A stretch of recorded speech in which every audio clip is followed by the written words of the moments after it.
Il est déjà important de rappeler aux uns et aux autres que la démocratie est un système de gestion de pouvoir universel.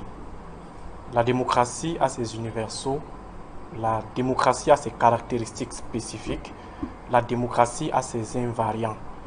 Je rappelle cela parce qu'il y a certains qui jouent un peu le jeu des malins en estimant que chaque pays ou chaque nation module la démocratie en fonction de ses intérêts, en fonction de son contexte. Il faut dire que lorsque la démocratie devient un peu plus élastique, sans fondamentaux, sans universaux, sans invariants, forcément, on peut confondre dictature et démocratie.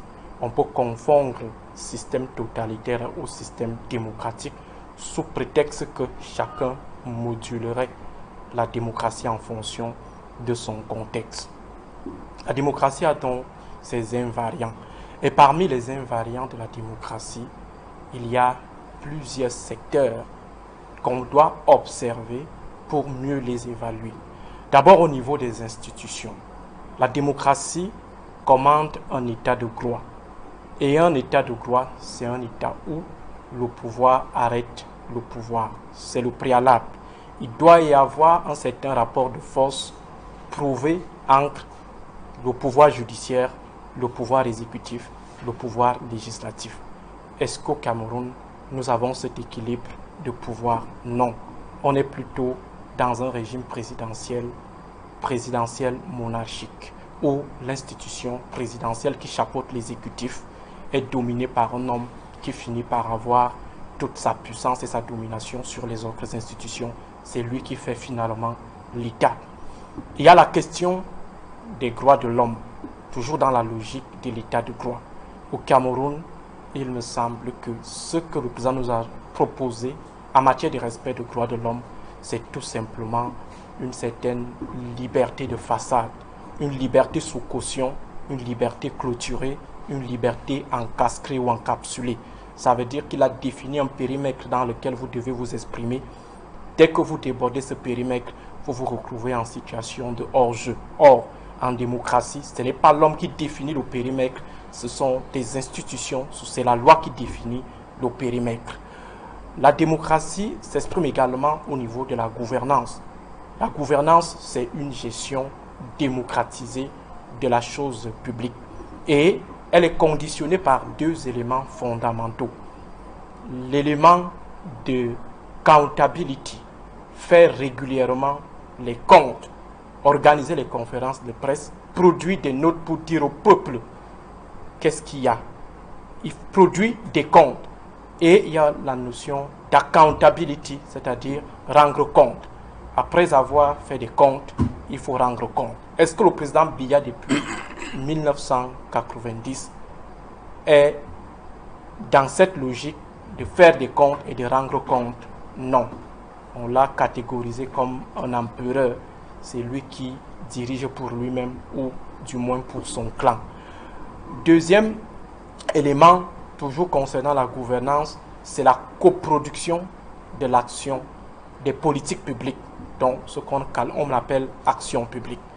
Dans la coproduction, il y a des insiders que sont les différents membres dirigeants du pays et les outsiders que constituent les populations.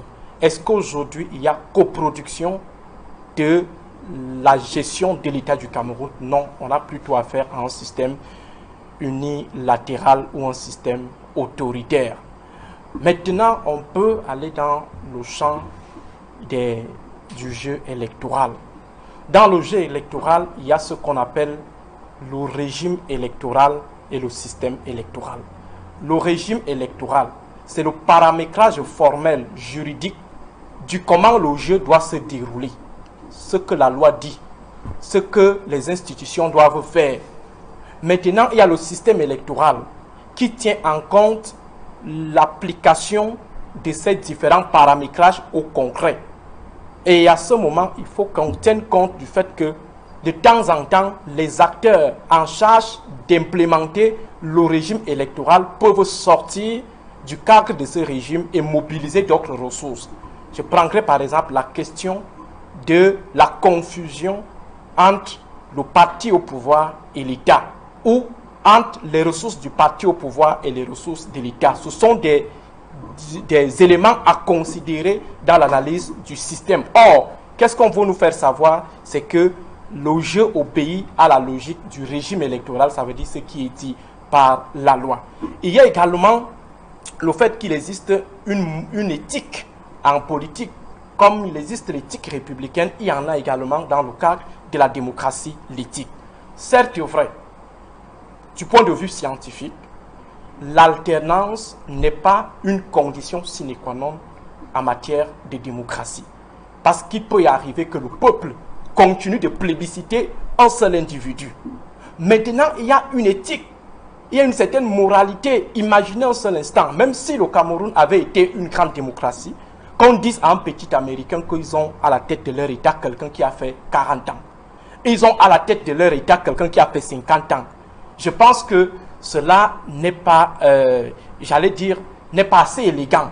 C'est pourquoi ailleurs, comme en France, quelqu'un peut se représenter une fois, mais il y a des gentlemen agreements, c'est-à-dire des notes non écrites, qui relèvent plutôt de l'élégance démocratique, qui voudraient que dès que vous faites vous faites un mandat 2, vous libérez, parce que ce n'est pas bien pour le bien-être de la démocratie, pour l'image de la démocratie.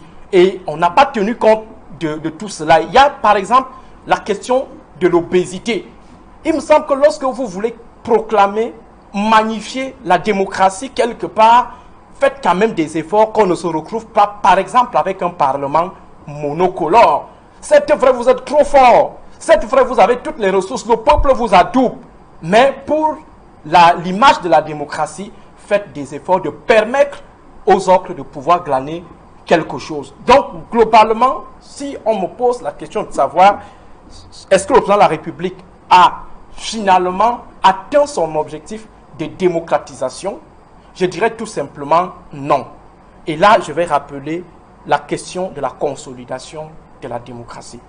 La consolidation, c'est le moment atteint par un État où les acteurs du jeu politique n'ont plus ce réflexe de faire recours à des moyens non démocratiques pour accéder au pouvoir. Mais du moment où dans un État, on a des gens qui pensent qu'il faut encore, qui pensent encore qu'il faut prendre des armes pour arriver au pouvoir ou prendre des armes pour conserver le pouvoir, il faut dire que nous sommes encore, nous n'avons même pas encore fait la moitié du parcours de la transition démocratique qui doit aboutir à la consolidation de la démocratie. Donc sur ce point, il me semble que le président de la République nous a tout simplement offert un crypto-autoritarisme, c'est-à-dire que l'ordre autoritaire s'est renouvelé, a pris de nouveaux habits et est resté le même, a porté le manteau de la démocratie. Pourtant, au fond, on a plutôt affaire à un système autoritaire. Et ces réflexes autoritaires sortent toujours, même sur les plateaux. Vous avez la condescendance avec laquelle les uns et des autres représentants du RDPC opèrent. On vous menace sur un plateau, on vous dit vous allez, vous allez, vous allez.